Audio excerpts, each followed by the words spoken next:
Okay.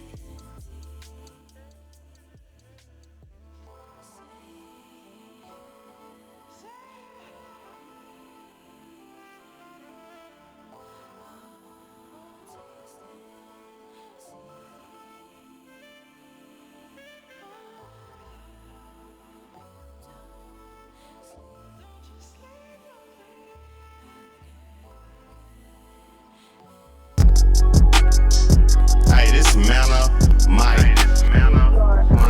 I'm not sure what you own, but this here is on the mark. Like a spiral from a 5-star recruit, we throwing darts. Really focused, WD-40 couldn't stop the way we grinded. In the trenches, putting that work in, I relate to all my linemen. This is for the men, the boys do not belong here. Tiptoeing to the top, we doing cone drills. The hottest show in the world, you don't even gotta search. Steady putting in work, you see the sweat up on my shirt. They wasn't aware of us at first, we wasn't on their radar. Now every play that we make, they gon' say similar to a razor blade, we gon' stay sharp. The news ain't official if it's not on the mark.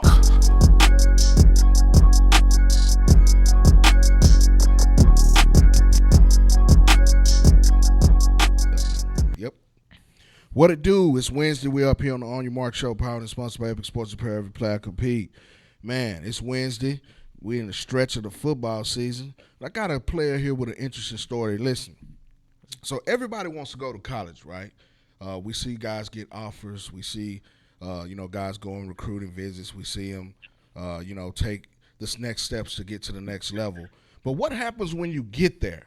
That's the untold story. I can talk from experience. Coach J can talk from experience, as we both went to college and played ball. But that was a while ago, and the timing of recruiting, the timing of collegiate athletics has changed when you transition from high school to college.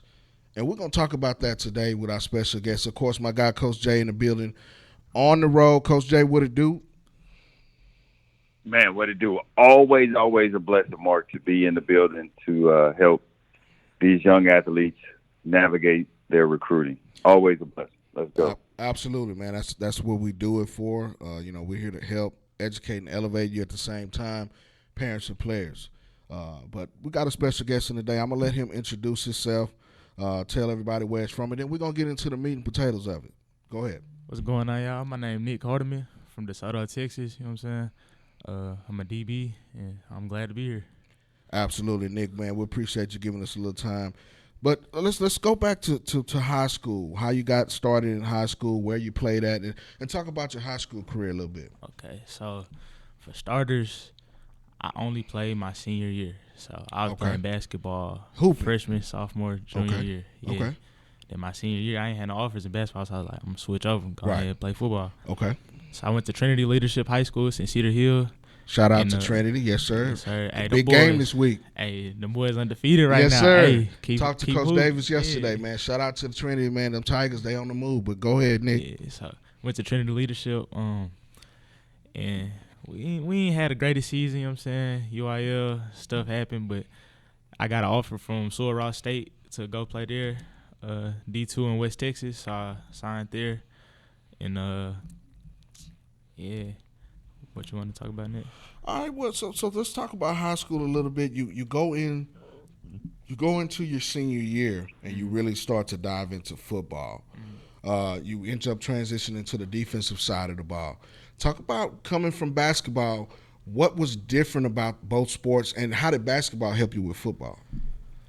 So for one, in basketball, I played point guard. So like I'm real good at seeing the field or seeing the court. I was good at seeing the court. I had vision. So transitioning to football, when I transitioned to play safety, I'm in the back, but I'm the point guard of the defense. You know Absolutely. So I got good vision. I can see the field. So that helped me transition for sure. And what was the other question? Well, coming from basketball, it's a totally different sport, but you mentioned point guard. A safety, especially the free safety, is kind of the quarterback. You get everybody lined up, and that vision, it kind of goes from you have to scan the field. You have to be able to see the whole field, and the point guard has to be able to see the whole court to get everybody involved. But this is a different transition. Just how basketball helped you with football. Right. So for sure, for one, the vision, my vision for playing point guard. Also, in basketball, people like you probably know you gotta have crazy stamina like to play basketball. So playing basketball, I had the great stamina. Going to football, it was easy because football you get not plays off, but you get rest during snaps, all that. So I'll say my vision and my stamina for sure, top two. The major difference in the sports, you know what I'm saying? The physicality. That's the major difference. So once I transitioned and I got used to the physicality again, it was cool. So yeah. Well, you had played football before, just not in high school. Not in high school. I played in middle school, elementary school, got to high school, stopped playing. Okay. Yeah. Okay.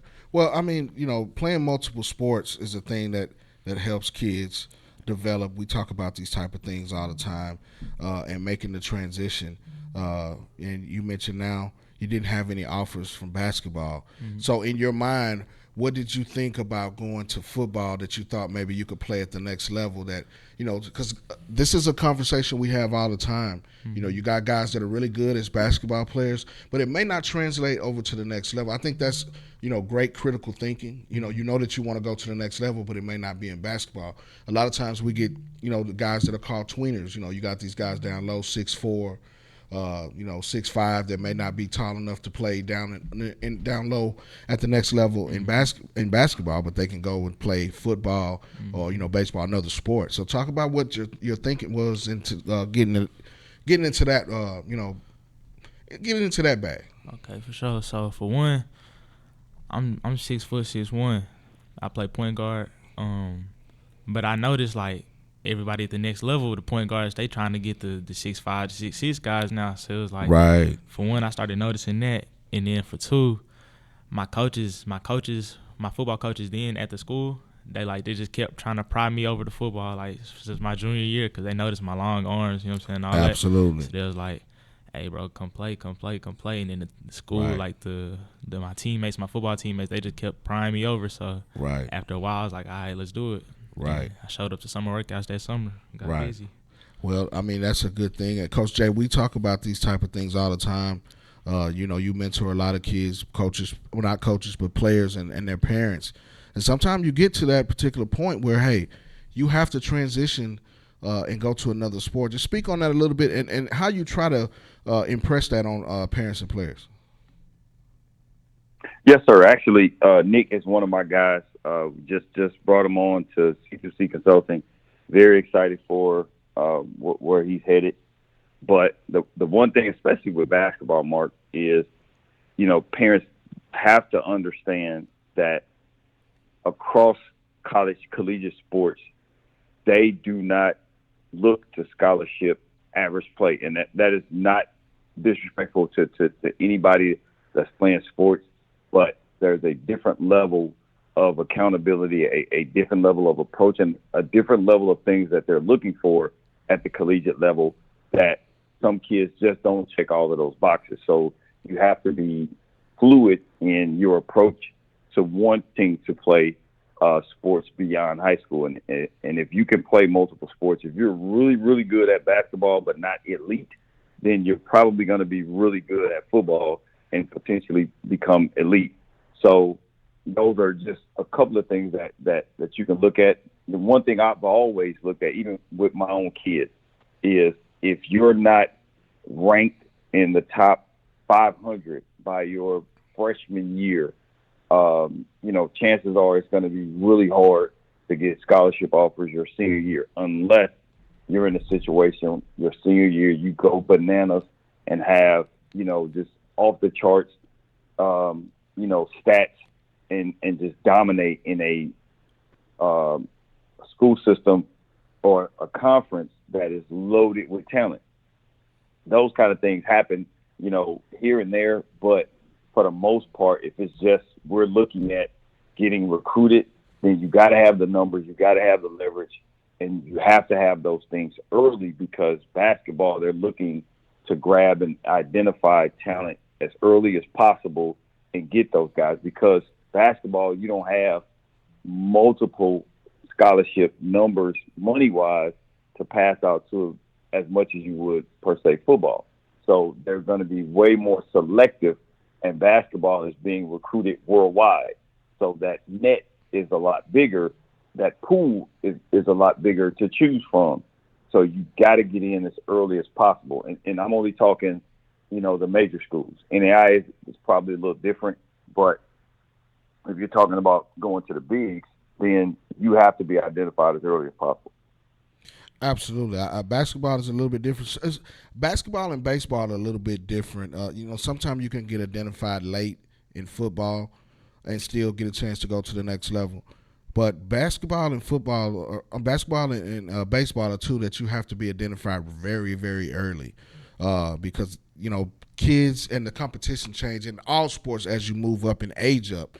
So that's a great point, and I think – the scholarship opportunities are very limited as well. I mean, it's 12 to 15 guys on a basketball roster, and 12 of them might have scholarships, and you might have 5 that don't. It's very limited. So, and a lot of times basketball scholarships aren't full scholarships, and that's something that maybe they don't discuss with you. But, I think that's a big point, Coach J, for you to bring up. I mean, it's something that you have to know going into it. And that's an education piece that parents and players have to know about. But, Nick, so you graduate from Trinity, you go to Sul Ross State, which is a high-level Division II program. They play in one of the most competitive conferences in the state of Texas and in the country, the Lone Star Conference. They have some of the best competition. So talk about your transition. You graduate, you get ready to go to school, you get on campus. What's that like for you? Boom. So I graduate. I get on campus in July.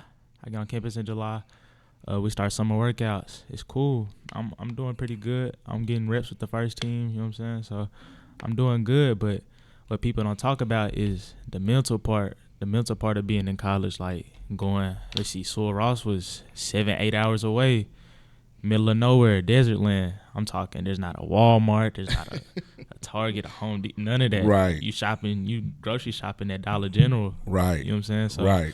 the mental part, yeah. I was going through it, man. Right. I was going through it. I don't know nobody up here. Right. 7-8 hours away. So right. What I'm trying to tell y'all is the mental part of going up there, and you gotta be strong. You gotta be up there, have a purpose to be up there.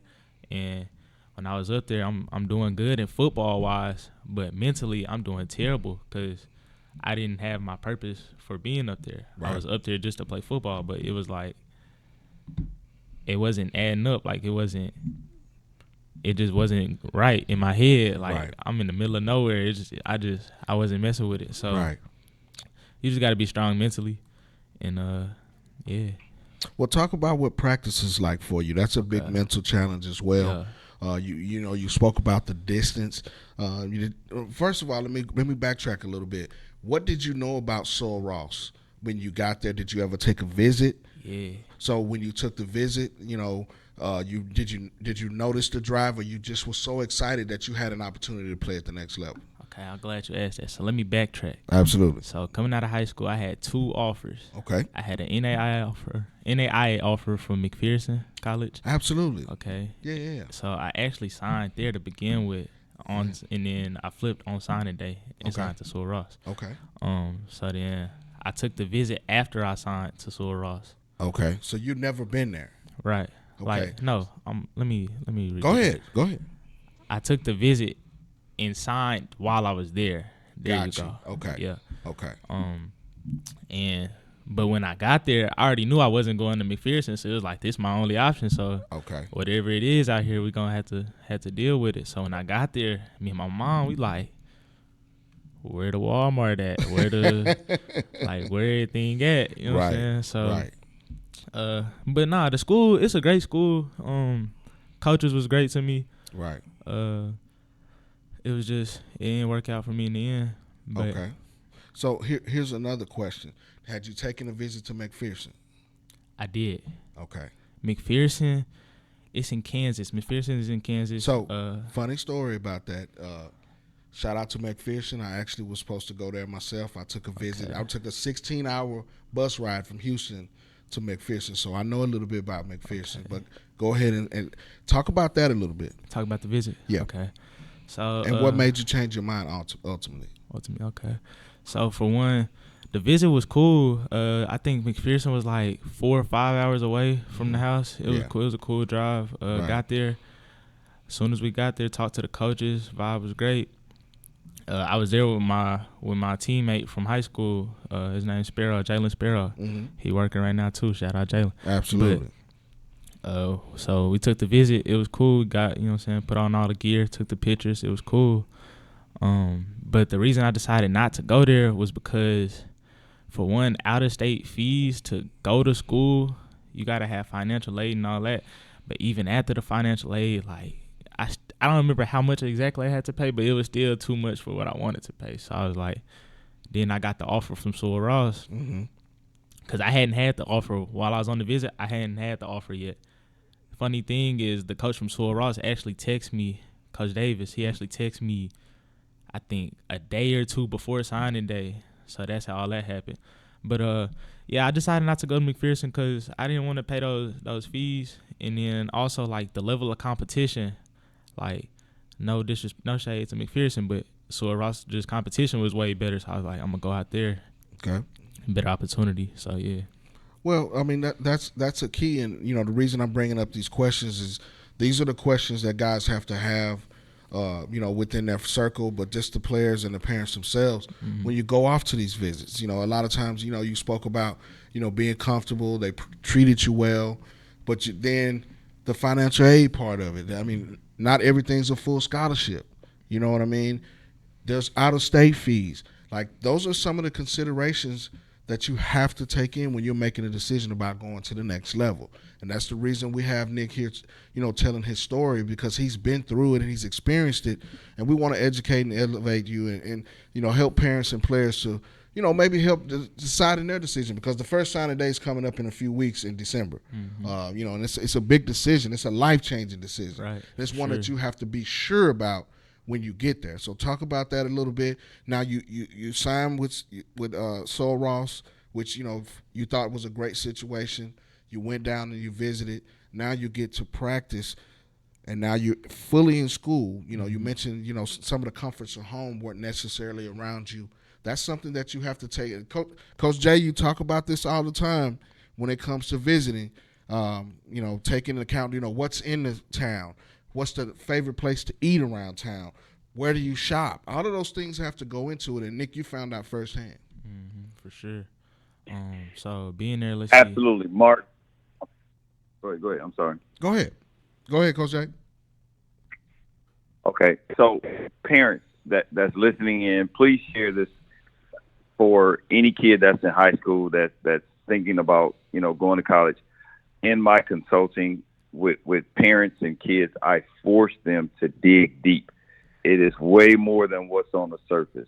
There are many questions that need to be answered.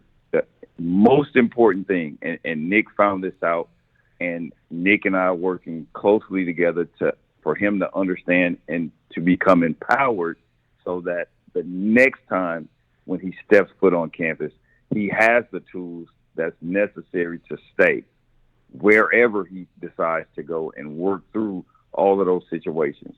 These things can easily be dealt with if you have the right people around you and willing to be forced to answer questions that are uncomfortable. So the biggest thing about what Nick went through is he didn't know what he didn't know. And you're going into a situation thinking, you know, this is what I want to do. This is where I want to be. And then when reality hits that, oh, there is no escape.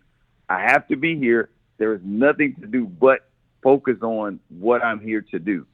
And if you're not 100% locked in, committed to that task, it is easy to say, you know what, I'm homesick. And then parents got to understand, sometimes it's not okay to send your kids 8, 9, 10 hours away.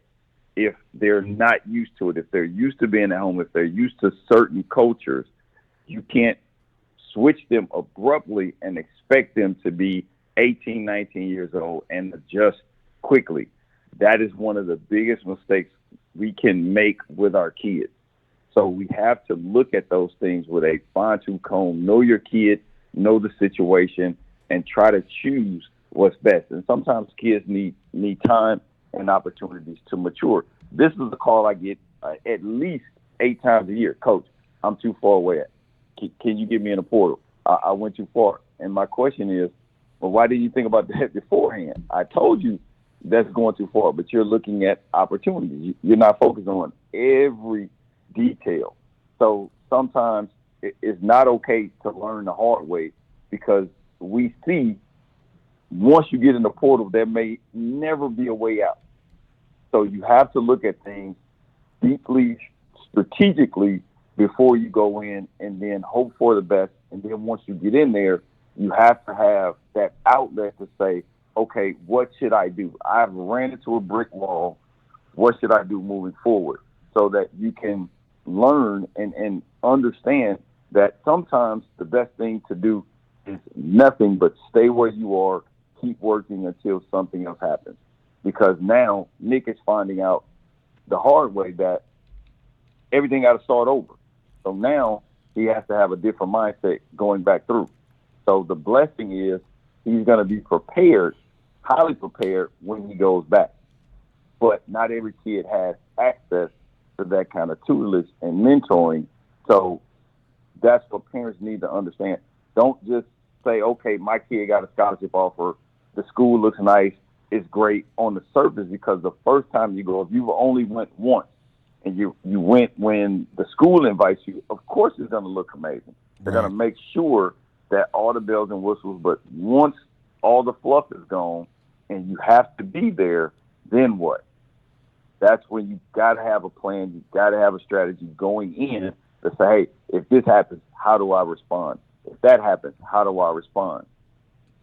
It hurts us when we get there, we don't have a plan, and stuff hit us in the face, and then we're like, okay, I didn't know this was going to happen. I don't know what to do. And then you have to deal with that on your own without someone being there to make sense of it. Mark? Absolutely. I mean, and that's the big conundrum.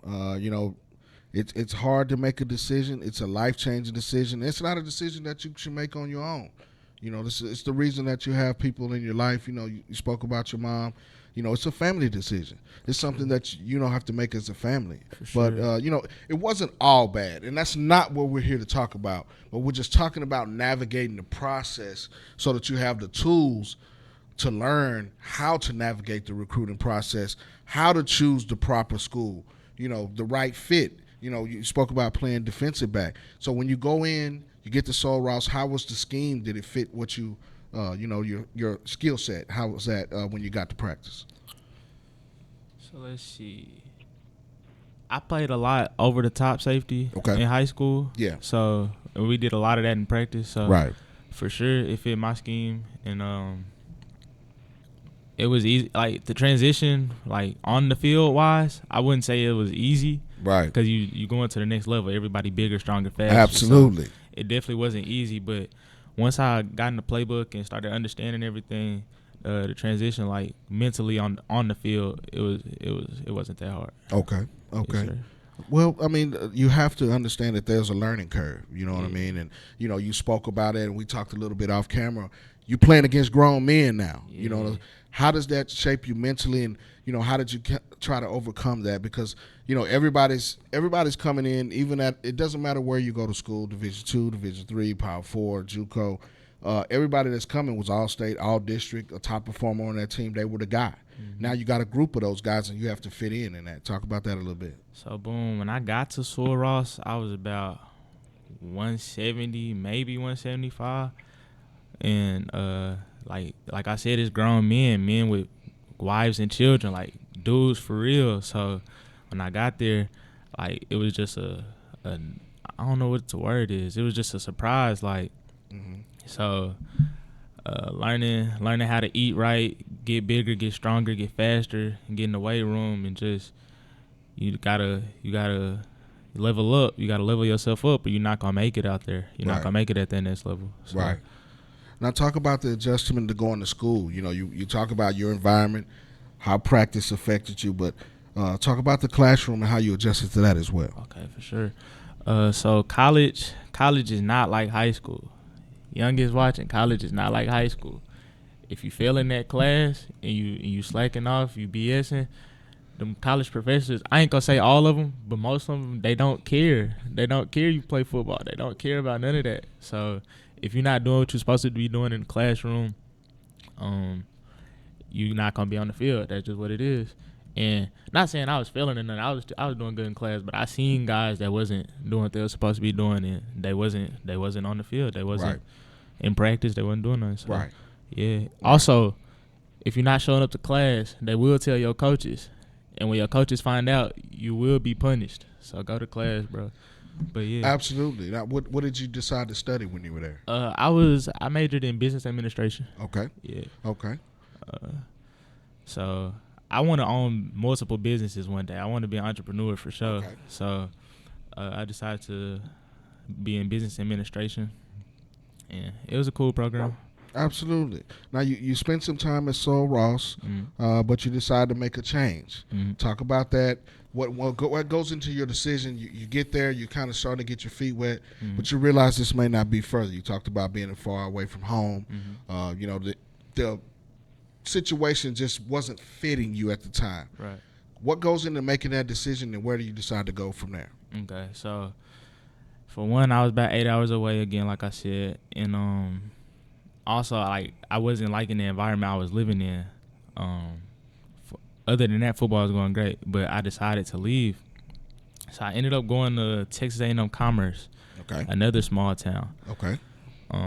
It's a little more civil there, a little more stores, all that. Absolutely. But I ended up going to Commerce, and I'm trying to walk on up there because they didn't recruit me out of high school. Absolutely. So I'm trying to walk on up there, and that's where I noticed, like, that's where it got real for me. Like, hey, bro, they don't care about who you are. Like, they don't know you. They don't care. Like, you got to come up here and work and grind. So I got there, and I think I got there. It was the first game of the season. They had already played it. So I talked to the coach. It was like, bro, you can't play till next year. We already started. So I'm up there. That's where the mental kick in. If you're not mentally strong, and me and Coach J, we talked about this. It's called work while you wait. So if you're not mentally strong, again, it ain't gonna work out. So I'm up there at Commerce. I'm going to class. I'm doing all that. I'm lifting my weights, going to the field. But I'm at school, but I'm not playing football. And all my life, when I'm at school, I've been an athlete too. So it kind of gave me a purpose to be in school. Right. School is important, but I was an athlete, and that's what I love to do. So when I wasn't an athlete, it was just depressing for real. Like, I was just going through it mentally. So being at Commerce, I was there for about the fall semester, and I left there. I ended up transferring I left there, and I just stopped going to school, period, for about, I want to say, like 6 months, I want to say. And then in March, I left. I was out of school for about 6 months. I actually ended up going to CDL school. Okay. So I ended up going to CDL school. I got my permit, but I didn't finish that because I was like, I don't want to be a truck driver. So ended up leaving that, and I went to Trinity Valley. It's a JUCO. Yeah. So I got there. I'm there for the spring. It's like a mini spring semester. Yeah. I'm there.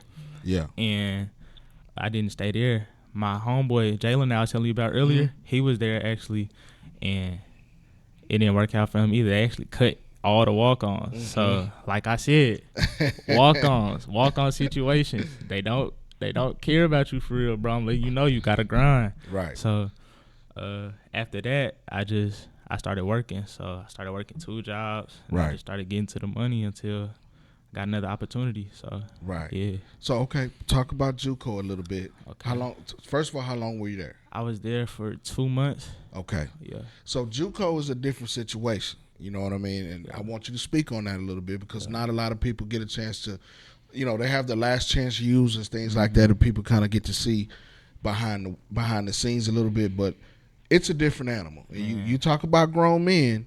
There's grown men there.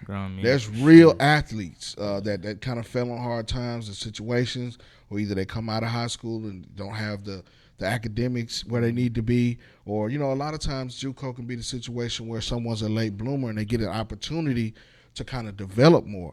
All of those are wrapped in, and then Athens, Texas is a small town again. East Texas, but this is one of the better junior colleges for prospects in the country. They put out guys every year. And the conference that they play in is Tyler Junior College, Blinn College, Cisco, Navarro, Kilgore right down the road. They produce top talent. But I can just imagine how competitive an environment this is.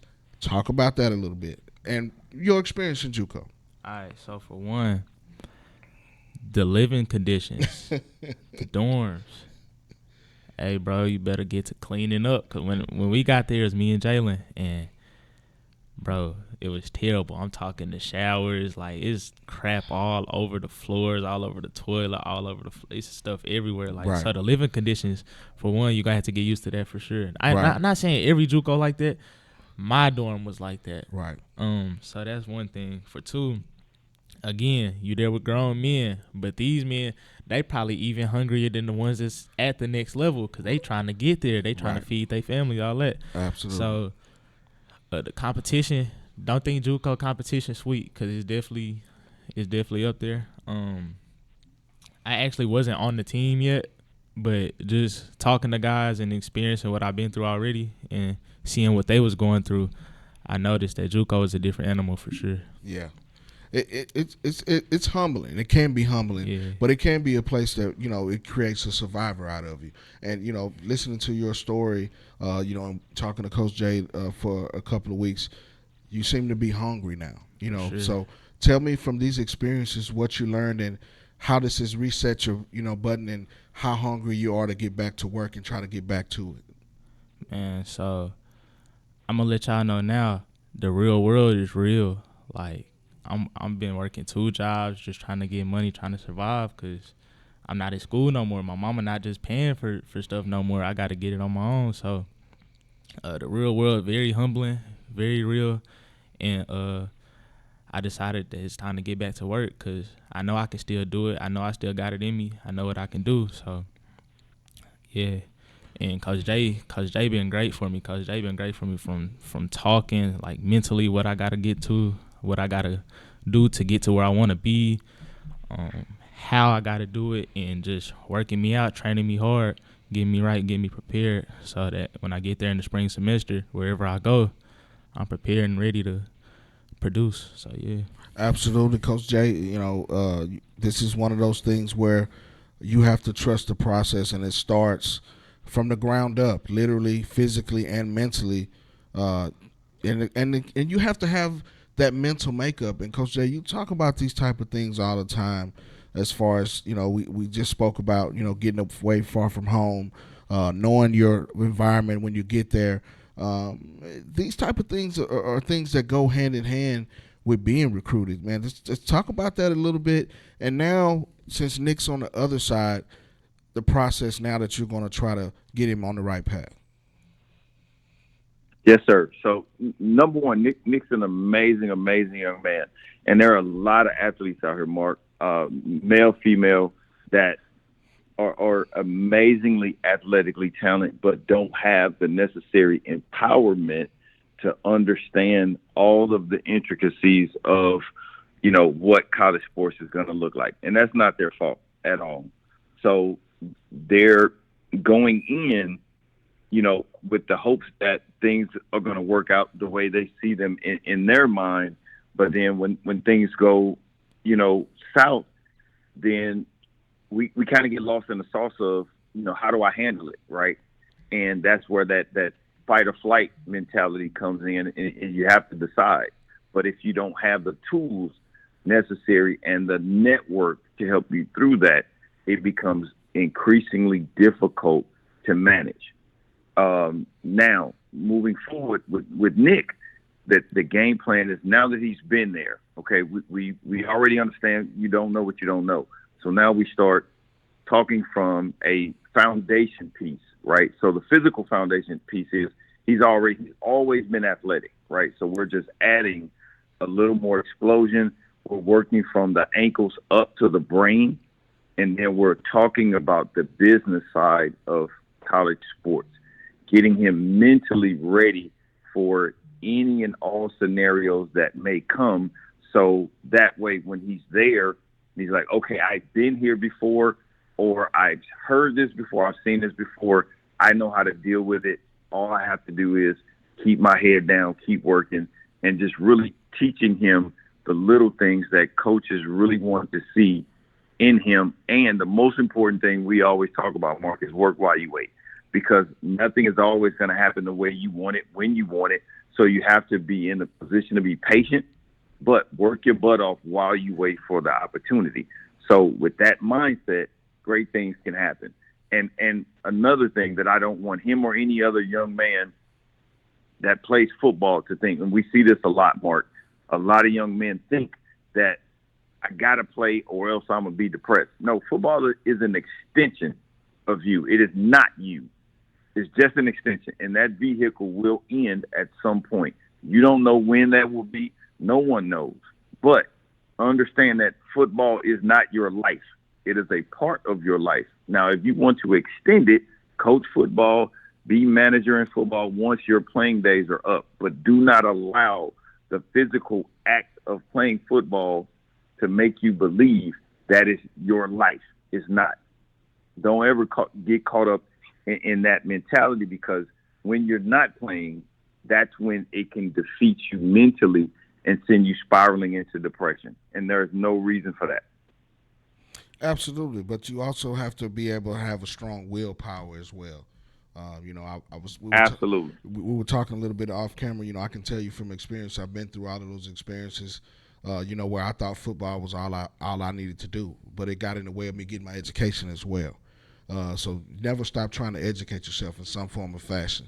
And Coach J is one of those guys that's going to get you. I can tell him from experience, and we've been working together for years. But I step back and let him train my own son, and the things he tells you are going to get you there in the long run. If you listen, if you work hard, you're going to have to grind, because Sure. you're behind the 8 ball. So 2 years ago, you were in high school. You don't have any film.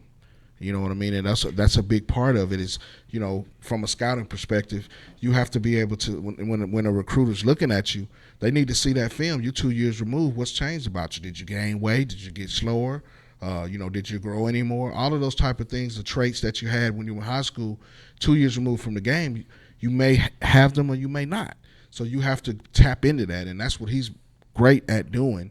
And that's a big reason that not only to shed some light on what he does, but shed some light on your story and how it can help impact guys that are going through this recruiting process now. And I think that's a really, really important piece that a lot of people don't get a chance to see, the behind the scenes and the story, to take what you're going to do. Your story's not finished, and it's still there for you to get it if you want it, but you have to get out there and grind for it. If you don't grind, you don't shine. You don't work, you don't eat. Facts. And those are the type of things that you got to do in order to have the mindset that you have to get it done. If you got that mindset, you're going to be successful in whatever you do. But if you want to put those pads on again, that's what you're going to have to do. And, you got one of the best in the game in Coach J to do that. And I think you're going to be successful from the things that he's been telling me. Appreciate that. That's what we're here for. You know what I'm saying? And, the next time we talk to you, we'll be talking to you about being in college and that experience and getting that degree. You know what I mean? And that's the most important thing. But before we switch, I want to switch gears real quick, Coach J, before we get out of here. The big topic right now in high school football is the UIL and transferring and how it's affecting the game. There was an interesting post you made a couple of, I want to say it was last week, about, your situation, and I know personally, but I'm gonna let you talk about it just a little bit before we get out of here, because there's a certain way you have to do it. There's rules in place for a reason, and if you navigate the process the correct way, it can be done. But you can speak on it from experience, and I thought your post that you made about this particular situation, since we've had some ineligible transfers come up in the news and things like that, and the eyes are on high school football in that sense. So speak on that a little bit, because I thought that your post said it in a nutshell. You had to move in certain situations, personal situations, 3 times, and Stephon was affected in that, and he had to change schools, and you navigated the process without raising eyebrows or doing something that was perceived illegally. Speak on that a little bit. Yes, sir. So most important thing, parents, that you got to understand, that there's a difference between, chasing coaches, chasing championships, things like that. We all know that everybody that's a part of, understanding what sports look like in Texas, because we're in Texas, know that there is a high level of, coaches and kids transferring and, things like that, that some coaches, scout players, whatever. But if you have a kid that plays a sport in high school, it behooves you to understand and be careful of how you navigate your move.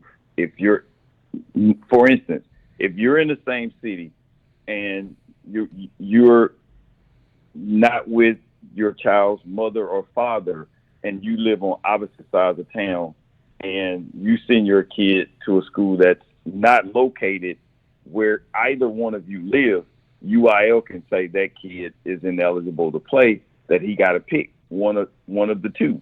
Those are UIL rules. There's no way to get around that unless UIL doesn't know that it's happening. But in the event that they find out, so all of those things can impact and affect, what you're trying to do with your kid. So it goes beyond just understanding what a coach is saying about, well, if, and my post was, if it seems fishy, if there's a little hint of there is a possibility that it can happen where UIL can step in, it may not be worth doing it. There was never a situation in any time that I transferred my son where I even thought that UIL would get involved and say, whatever, because I did everything by the book. Every time I moved was by the book. It had nothing to do with sports. So that's the most important thing. If you're not moving for sports-related reasons, then UIL has nothing to say. Anytime I moved my son, it had absolutely nothing to do with sports. It was other circumstances of why, which is why UIL never came to the table to ask us any questions, because everything was documented, everything was done the way that it was supposed to do. So for future reference, any parent that's thinking about, moving, especially in situations like one of the ones that happens fast, where you got 3 girls or 4 girls moving from one school and you're following a coach, that screams red flags all day, every day. I don't care who signs off on it, but UIL has the ultimate decision, and the DEC. Those two have the ultimate decision of your fate as far as what you can do moving forward. So if it seems like there's any chance, and that's not something that you can look at casually, like, we'll figure it out as we go through. No, because these young ladies are now seniors and could potentially not play for the rest of their senior year, and it could affect their recruiting. So you have to look at these things logically, strategically, and question every single thing about the move. Absolutely. It's extenuating circumstances that come into play, but like you said, if it's not done the right way, then that's when it raises eyebrows. But everybody's situation is not different, and you have to take that into account. The family situations, the living situations can change, and if that kid needs to be in a better environment or somewhere where they can, live a better life, then I'm all for it. I think kids should be able. Go ahead, Coach. Here's the difference in that, Mark. There have been situations where, a parent has been struggling, sent the kid to a different address to live with their grandparents. UIL said, nope, I don't care, because again, sports is secondary. Right. So if you're sending your kid, if we see it as you're sending your kid for athletic purposes because your grandparent just so happens to live in a school district with amazing sports, then we look how we view it as UIL, we're going to say no. Right. So that doesn't matter, the living circumstances when it comes to certain situations under UIL. So you still have to look at it like, am I following the rules of compliance per NIL rules, regardless of, what my current situation is? They won't allow you to do things in a lot of situations if, again, they deem it. Now, of course, we know there are situations where, people can talk and, social media, things like that, right? A lot of people get caught up because they're letting folks know, hey, I'm transferring, which gives it the assumption that, this is what I'm moving for. I'm transferring to play at blah, blah, blah, right? So, again, we have to look at it under a microscope of what will raise red flags through UIL, because they're the governing body, they're the decision makers. So if it's anything that's out of alignment with them, then you may get hurt in that situation. So is it worth it? Absolutely. I think you have to look at that, and be careful about what you're doing and who you're talking to. I think that's a big thing as well. And that's what a lot of it goes into. It's just now it's in the news and all over social media about these particular instances. And, I wish those kids good luck, and I wish those kids have the opportunity to play. But, a lot of times, it gets misconstrued, that it's recruiting or nothing like that. And a lot of times it's not that, you know what I mean? And I just, I wanted you to speak about it real quick before we get out of here, because I know that you've been through those situations and had to uproot your family and move and still be able to get on the field and play and do it, and be eligible. You know what I mean? So, that's the reason I wanted you to talk about it and shed a little insight on it, because you had a big post the other day. And a lot of people responded to it, and it's a big thing that's going on right now, because it's in the news, and we have to talk about it, and we have to make sure. Go ahead, Coach. No, absolutely. The next show, parent, if need be, I will dig a little deeper. I just know we're on a time crunch today. Yeah. We can dig deeper into it on the next show, because these things have to be discussed, because these babies' futures are, can be put on hold, can be hurt. And everybody thinks that, there is an easy way to do it. There is an easy way to do it if you do it right. So those are the little things that we talk about, that we discuss off camera and on camera as much as possible. But my situation is unique in the sense of, I had to move 3 times, and, not only was it, UIL, no red flags, but he was also able to handle his business each time, and it did not affect him, collegiately. And that was another thing where people talk about, kids moving and coaches don't like that. That is far from the truth. Not one coach, and I'm talking Power 5 at the time, cared about. The only thing they asked was, is it for disciplinary reasons? And if it's not, they could care less. And that is coming directly from head coaches, assistant coaches. They don't care, because they understand stuff happens. All they care about is this kid that's coming to me, is he a problem because he's moving schools, or is it extenuating circumstances of why is this kid being able to handle his business wherever he ends up? Absolutely. Well, Coach, yeah, we definitely going to dive into it a little bit more, because it's a big topic. It's a topic that's affecting high school athletics in the state of Texas, right here in the DFW area. But we're definitely going to dive into that in the next couple of weeks. But Nick, we appreciate you coming through. Also, give out your social medias where everybody can follow your story. All right, so my Instagram is Nick X Hardeman, NICK Hardeman, HARDEMAN. It's also my Twitter, and yeah, that's all the socials I got. Well, listen, man, we're gonna come back and revisit this, and I know that you're gonna be successful because you're in the right hands now. Shout out to your parents as well for sticking by you. Shout out to Trinity Leadership. Big game this week. My guy Coach Davis hit me up yesterday. A lot of big games all over the state. We'll come back next week right here at the Fishbowl Radio Network. Hopefully we the best sports show of the year. Big shout out to the Sharkies. Shout out to everybody on the Fishbowl Radio Network this Friday. We'll know.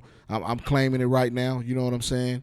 The On Your Mark show right here. The done deal. It's a done deal. You know what I'm saying? But shout out to all the other participants, man. Check out the Fishbowl Radio Network. Definitely some great shows, great lineups on the radio network.